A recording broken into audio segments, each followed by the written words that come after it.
iymon o'zagidan 3 ta so'z chiqadi. Al-amnu, al-amanu, al-amanatu degan. Mana shu 3 ta so'z, mana shu iymon degan so'z o'zagidan chiqib keladi. Al-amnu degani xavfning ziddi, ya'ni tinchlik degani. Iymon keltirgan odam tinch bo'ladi. Ya'ni tinch bo'ladi degani nima? Shu hayotda yashasa, savobga intilib yashaydi. Undan bitta yomonlik chiqmaydi. Xavf, xatar chiqmaydi shu odamdan. O'lsa to'g'ri jannatga ketadi. Ikkinchisi omon. Omon degani qalbning xotirjamligi. Biz xotirjammiz-da.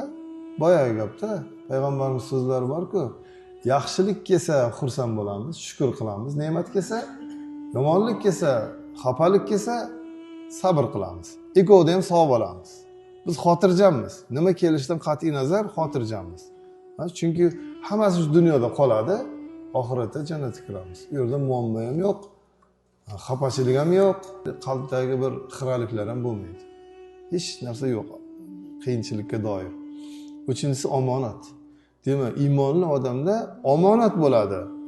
Ya'ni xiyonat bo'lmaydi. Omonat xiyonatning ziddi.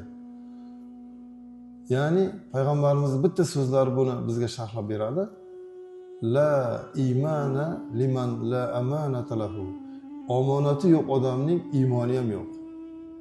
Ya'ni xiyonat qilsa, ishonsangiz xiyonat qilaversa, u iymondan bo'lmaydi. Mo'min odam bunaqa bo'lmaydi. Mo'min odam xiyonat qilmaydi hech qachon.